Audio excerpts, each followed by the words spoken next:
The story of Charles Dickens, The Value of Imagination. Charles Dickens was born in 1812.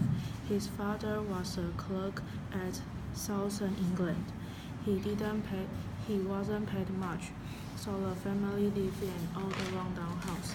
Then Mr. Dickens lost his job, so they moved to London. Mr. Dickens still couldn't find a job and went deep into debt. One day, police showed up and asked Mr. Dickens if he could pay his debts. B 没有发音。Debts.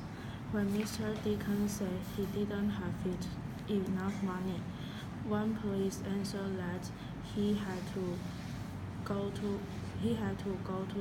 debtors prison. With no one to support them, Mrs. Dickens and the child, except Charles, moved into jails with their father. Even though Charles was only 12 years old, he got a job at a dirty black shoe polish factory, working 12 days. 12 hours days.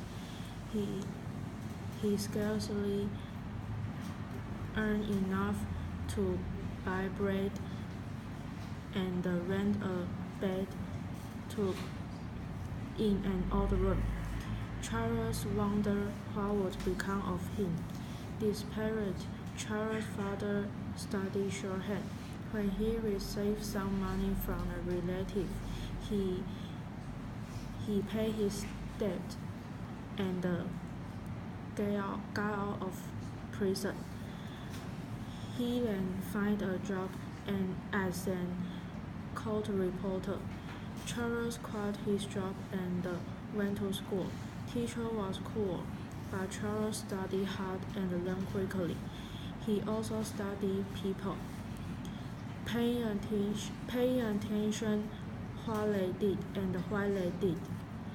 He also noticed the look and the smell of places. After 2 years, he got a job as a reporter at England's House of Parliament. Even though he found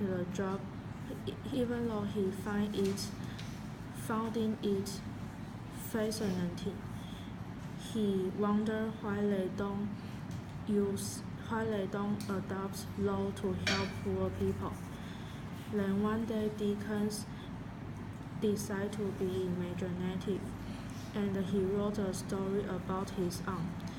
Every character seems to be a little like someone he had known.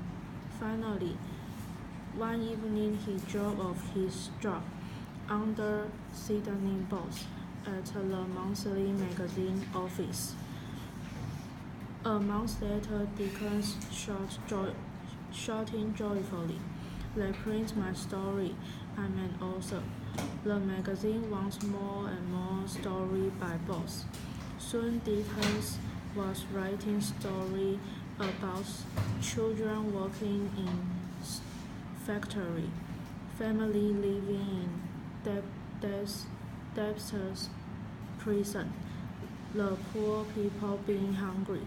He made stories fun to read in high hope people would do something about the things that were wrong. Dickens wrote stories about people such as David Copperfield and Oliver Twist. Folk around the world were fascinated the people his imagination brought to life. In Dickens' story, people can conceive the way what a shoe polish like, or learn how being a debtor prison felt. Dickens' book also became popular in America. When he went to America to read his books to people, large throngs greeted him. While he was there, England passed laws to protect children who had to work. The Parliament also closed debtors, prisons, and passed laws so poor people can attend school. After Dickens returned from America, a big dinner was given in his honor. honor H 不发音 Honor. Mr. Dickens, your imagination has given us great pleasure, said one host. You has become the most popular novelist of our times, and you help to change our law so there can more fair to people. A woman exclaimed excited when he met him on street. Mr. Dickens, let me touch the hand, fill my family with many friends. Let's make Dickens pleasure the most. OK 也可以 Let's praise the Dickens the most